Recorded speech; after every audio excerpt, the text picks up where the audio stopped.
2-minute tutorials. Today I'm going to show you how to add a data stream to your site to be able to start tracking user information.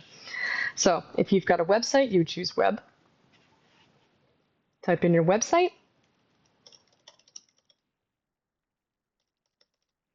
And they also have events already triggered here, which is beautiful. They didn't used to have this, but they will start tracking automatically page views, file downloads, form interactions, really important stuff that users are doing for you. And you can add extra ones if you'd like, but it takes a little more effort. So create. And the first thing it tells you right there is that there's been no data, collected in the last 48 hours. So it's not on your site yet. So what you have to do is you grab that measurement ID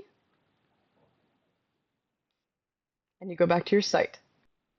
The really beautiful thing that they have here is instructions. So if you'd like, you can look through all the instructions on how to get SiteKit on your site. But for today, we just want to grab this tag ID.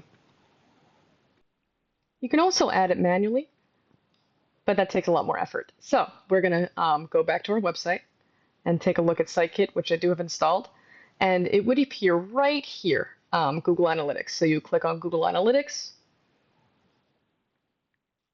and then enter in your measurement ID that you collected on the last screen.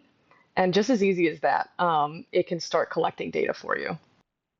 Now, once you have the data stream set up, what you'll be able to see is something like this, right? So it's effective. So what you can see is different reports, your overviews, your leads, tons of information. And you can set up all these different areas yourself. And I'm definitely going to have videos on it later on.